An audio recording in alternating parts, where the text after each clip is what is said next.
got to do a massive update on the Fairmont. A while back I made a video of me resurrecting this out of the barn. Well, since then I decided to go ahead and put it on the road because I miss it. I want to have some fun with it. So I ended up getting some rims for it. I got new tires for it, put a new battery in it. We had to do a lot of brake work on it. It's got all new brakes on the front, new brake lines throughout it, new master cylinder. Come over here, you can see it has a nice dash in it now. I stole that out of my parts car and painted it up. If you look inside, you can check out that awesome instrument panel. That's all wired up, everything works on it. So it has cruise control, it's got a tach, it's got extra gauges in it so I can tell what's going on with the car. But, alas, it's not enough. This has 88 Thunderbird engine, which is not a high output engine. So it's really only like 160 horse. It's ridiculous. And I want a stick shift. So, we're going to move on to the next Fairmont. Well, this is the next Fairmont. The reason why this is the next Fairmont is because the other one has too much rust. The rear fender lips are rotted. This area is rotted. Along the bottom of the back is going. It's not bad. I mean, it could be fixed, but almost every spot of the car has a hole in it. This one only has one rust hole on the outer sheet metal, which is on the other side. It's about that big. And it's easy to get to. It does still need repairs, however. I still have to patch these little corners here. I got to do a toe board on the inside some. There's a couple little patches on the floor inside.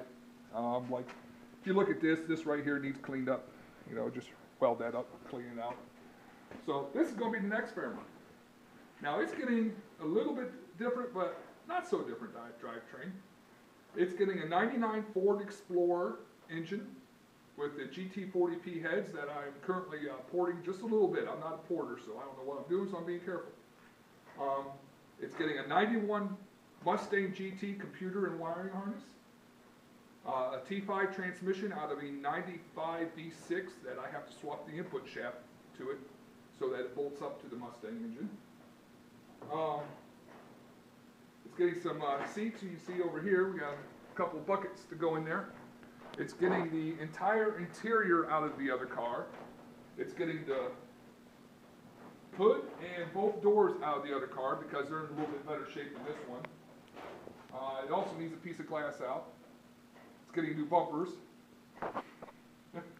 So it's getting a lot of work. So if you want to follow me over to the other side of the garage, I'll show you the parts pile.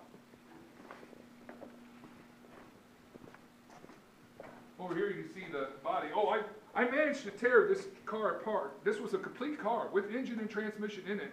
And I actually started it the other day because I'm selling the engine out. But in a day and a half, I stripped it down. We still got to take a little bit more out of it, but not much. And then I'll be able to work on it. It also has a 373 limited slip rear end already in it.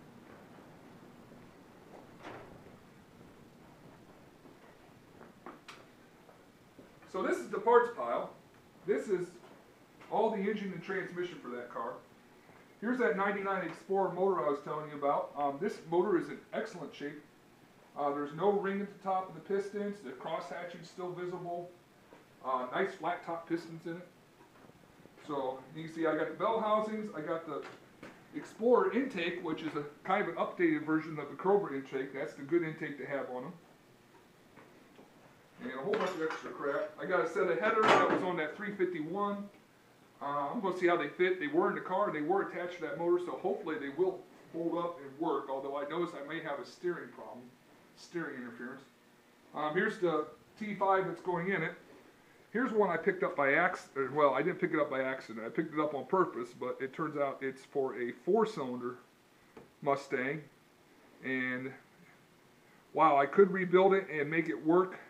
I wanted the better ratios, so that's why I got this.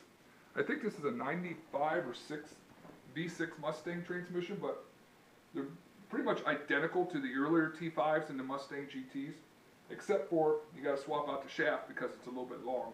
Well, I may take this into work and try to simply shorten the shaft down and grind a new end on it.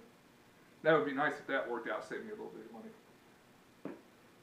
So, as you can see, there's a lot of work on the Fairmont. I'm going to be sending it to the body shop once I get these patches done.